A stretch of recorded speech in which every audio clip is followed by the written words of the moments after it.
One of the most eeriest sounds is that camera sound effect from Texas Chainsaw Massacre. I always wondered what it was from when I was a kid, and it was just creepy. Like, it kind of is a good tone, a good way to kind of get the film started.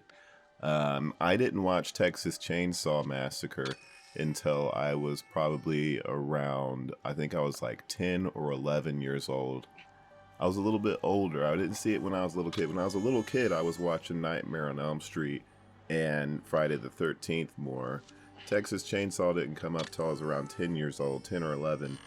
And that sound kind of set the theme and tone of what the movie was going to be. It was super creepy.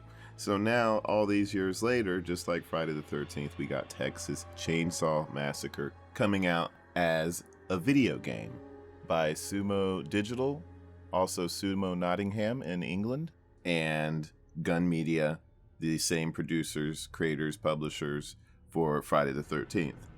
Sumo Digital, they have worked on Forza 5 and Forza 4, Hot Shot Racing, Team Sonic Racing, parts of Hitman 5 and Sackboy's Big Adventure, and then also the still unreleased Hogwarts Legacy game. So they have a little bit of experience under their belt.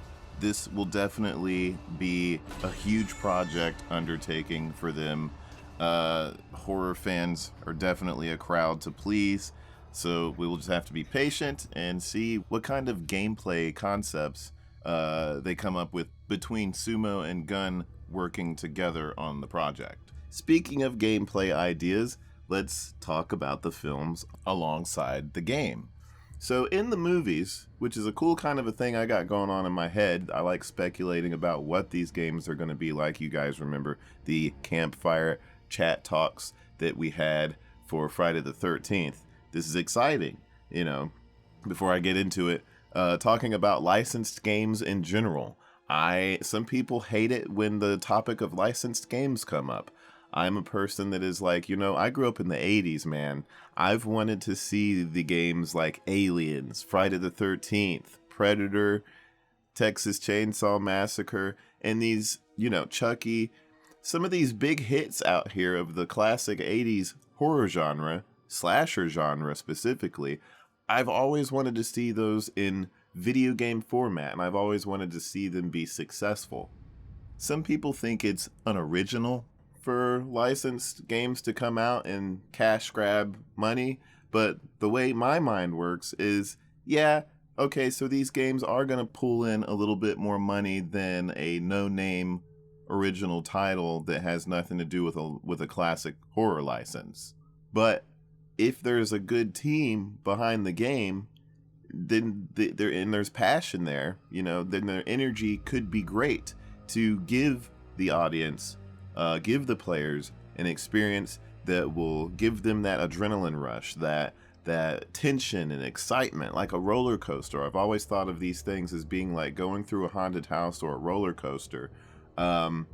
Even though you may have rode the roller coaster 20, 30, 40, 50 times, it's still fun to get on, right? You still want to ride the coaster because it gets your heart pumping, it gets your energy level up, you're excited, it's good times with friends, you're getting those tension moments, and they don't let off, the gas never wavers, Of course, when you play games like DBD, these feelings of being chased and things they're gonna subside, and you're gonna be concentrating on the meta of the game moreover than anything else because you want to win. But I do believe that even though there is the meta that comes out of the game eventually, on top of that experience, if it's done right, you're always gonna get the energy, the excitement, the adrenaline rush, and the fun of just going through the experience with your friends in a match over and over and over again, and it could be a great thing. I still believe that these games can do that and do it justly with good, and it's really going to take strength in atmosphere, quality visuals, the visuals, the sound effects, the music, all of that working together in a way that will really pull you in and keep you wanting to come back to the experience over and over and over again. So that said, moving into the idea of what this game might be, in my head, I have like exciting things going on. I don't know. Now, again, these are just speculations for fun. I don't know. I'm not behind the scenes talking to the devs or anything. I'm just kind of speculating on what I kind of see in my head based upon how the movies worked. So, in the films, the family members would usually subdue a victim and get them ready for Bubba, for Leatherface. And then Leatherface would come in and do the kill. Will the game be the same way, right? Will Leatherface be the main killer? Can the family members go around killing the survivors as well as Leatherface? Or will it be a teamwork kind of a thing where the family members will sort of be able to set traps and go around and maybe torture and slow the survivor players down and get them ready for Leatherface to come and give that final blow and kill them off? It's kind of fun to think about the combination of Leatherface just taking out a survivor on his own without the help of the family members, or, you know, you're accidentally running around in the house or in the yard or wherever this is going to take place, and you run into a family member and they're taunting you, they're doing the things, they make you uncomfortable, but they're ultimately slowing you down and giving Leatherface, tipping off Leatherface where you are and where you might be heading, and Leatherface then can come for you, and that's where the tension and excitement would come from is, oh crap, I just met one of the family members, controlled by another player, mind you, because this is going to be I don't know, nobody's confirmed anything yet, but it seems like there's going to be, two family members and then Leatherface running around versus the survivors. So in my head already, this is a really fun solution to the asymmetrical problem, because typically the problem is there's one killer, 4 to 6, 7 survivors running around in these types of games, and there's always been a balancing problem that chases away new players. Just to put I could make a whole nother video on this, but to make a long story short, most of these games come out, they have problems with the killer side, and then new killers get banged on by the survivors, and then they just stop playing killer. Alternatively, new survivors come in and get banged up by the killer, and then those survivor players give up, stop playing the game, and you're pretty much at that point, the problem being you're left with a small handful of people, 200, 300 people, that have given hours to the game, and they really like what it is and they want to play it, but it's not enough to sustain the game lucratively. Whatever game it is, Hide or Die has been through it. Last year, The Nightmare has been through it. VHS kind of looks like it's going to be ending up going through that problem of just, pulling people in and retaining them, rather than pulling people in and then they get a small niche community of veteran players, people that have given time to the game, figured it out, and, are actively playing it. It seems to be the problem for every game, and then the game can't survive, unless it's going to survive on a very, very, very small base of funding. These games need money to survive ultimately, and to grow and to sustain themselves and to put in more content continuously. They need the money flow. So that said, I think that the family members could be a really nice solution to the asymmetrical problem, because now you have 3, not just Leatherface, but the family members coming in that could really balance things out depending on how the gameplay is executed. And this is exciting to me. You guys know how much I critiqued Friday the 13th. I still do believe that game did have problems that frustrated and irritated me. You guys, some of you know, you've heard my viewpoints over and over. I don't even need to reiterate them. GunMedia has heard it.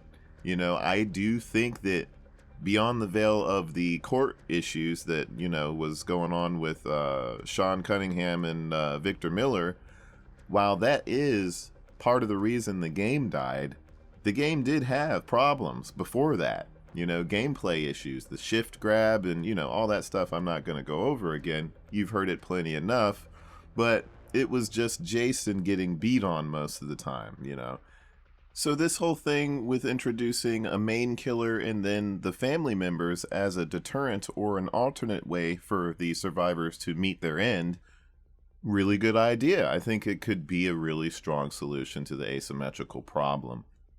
That said, let's talk about the family members a little bit. What do you guys out there, the viewers, fans of Texas Chainsaw Massacre, who do you look forward to being in this game ultimately? Yes, they are starting off with the 1974 movie rights, but as the game goes forward, who's to say that that door doesn't open up even more and they get rights to, you know, Charlie Hewitt, the Hewitt house, the reboot, one of my favorites, honestly, the reboot Texas Chainsaw Massacre, produced by Michael Bay, directed by Marcus Nispel, was a really good take on Texas Chainsaw, and I was actually very surprised when I watched it how creepy it was, and it kind of lived up to what the view would be for a Texas Chainsaw film in modern days.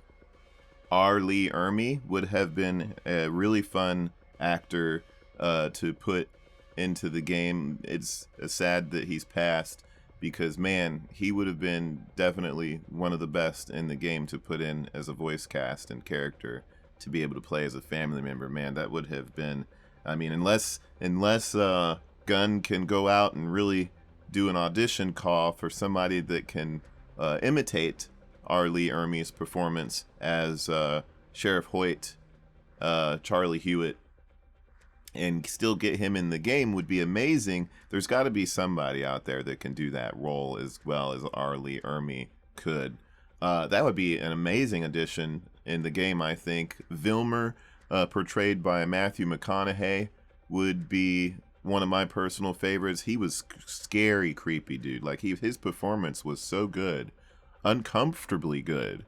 Like, when you can watch an actor in a film and Matthew McConaughey makes you really uncomfortable how he's treating people in the film, that's good. You know, he really put it in. He put it all in for that psychotic kind of a role in the fourth Texas Chainsaw film.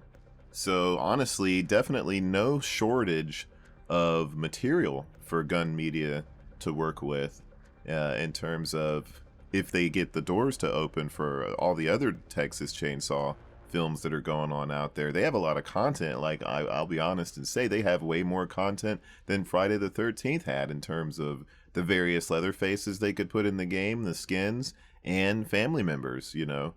A lot of you out there were wishing for a wheelchair survivor in Friday the 13th, and we never got it. And I know Wes Keltner was leaning on that, but there was just no way to implement it as a survivor. Like, how are you going to be rolling around everywhere as a wheelchair guy? But now, you know, with Texas Chainsaw Massacre, of course, you have Grandpa, who's in a wheelchair. My favorite is the more modern version of Grandpa from the 2003 film. You could actually get him in the game now as a functional killer, you know, because he could roll around in the wheelchair and be balanced in a certain way to affect survivors in a certain way. I don't know how that would be executed, but it feels like in my head that he could be in there rolling around in his wheelchair, and that would be really creepy, you know, running around as a survivor, and here comes Grandpa after you in his wheelchair to subdue you, or even just to alert Leatherface as to your exact position. If you remember back to the film, he would bang his cane on the floor and Leatherface would be right there. So, you know, that's cool little gameplay implementations that could work right into the game that represent the film very nicely. There's all kinds of really cool ideas. This game could go in a good direction, and I'm excited to see what Sumo and Gunn could pull off with this. Audio design will be very important. I've seen the videos of Wes with the Nightmare Machine, aka the Apprehension Engine, and it's a device that can create some really crazy sounds. And one thing I'd like to note on is, while watching Wes Keltner perform some of these sounds, is I can tell he is emulating the original sounds of Texas Chainsaw, immediately that popped in my head was the beginning of the film, where you hear those subtle sound effects in the background of the film, and then all the, they're all the weird sounds you hear throughout the film. I'm very excited for this because he's living up to the name of the film and putting these sounds in that just be really creepy. Like, it could be really exciting to go through this game as a survivor and hearing this kind of music, and just not even music really. It's more of an ambiance or an atmosphere for the survivors to kind of have to endure while being possibly hunted by Leatherface. You don't know if he's seeing you. You don't know if he's not seeing you yet. Do you know if you're being hunted? Maybe not. It's a cool idea. I'm wondering if they'll do the proximity chase music and how it will work this time around. The game will not be on previous gen systems like PlayStation 4 and the Xbox One. It's going to be for the more current consoles, PS5, Xbox Series X, and if your PC is up to date, you will be able to run it. But that makes me happy that they are going next gen. And yeah, quite honestly, I didn't know you could just purchase one of these apprehension engine devices. I would really love to know how Wes got his hands on one of these things, because they're friggin' awesome when it comes to sound design, especially creepy horror sound design. I love it. So that's where I'm going to kind of end it off for this startup video for Texas Chainsaw. I'd love to know what you guys think on the idea of this game. Could be good. I really hope it is good. I've always been afraid of the chainsaw, you guys. Like, when I was a kid growing up, the chainsaw, the sound it makes, the way it looks, yeah, it's for cutting down trees, but it's one of the most prevalent weapons when it comes to scary movies and horror films. The chainsaw, somebody running after you with one, is chilling. So it's the potential of just it being way more scarier, honestly, than Jason Voorhees coming after you. Jason Voorhees is more of a silent killer. He comes for you in the dark. You don't know when he's going to strike. He's like a snake sitting in the corner, and then bam, he's got you, and it's too late. You didn't see him there. You're dead. But Leatherface is loud and proud. He comes after you, screaming, yelling, his chainsaw's going, and it's just, whereas Jason's more the silent killer, Leatherface is just, he wants you to feel the fear. The tension is part of the way I think he weakens his prey, and the intimidation factor is there. So I hope that translates into the game. I would love to see how this is going to translate into the game, and it seems like it could be a really fun roller coaster ride. I want to know what you guys think down in the comments. Have a good one. I will continue to cover the game as more info releases. I am excited for Texas Chainsaw, and the idea of it is just fascinating. You guys have a good one. Happy holidays, Merry Christmas to all of you out there. I will see you next time in the next video. Goodbye.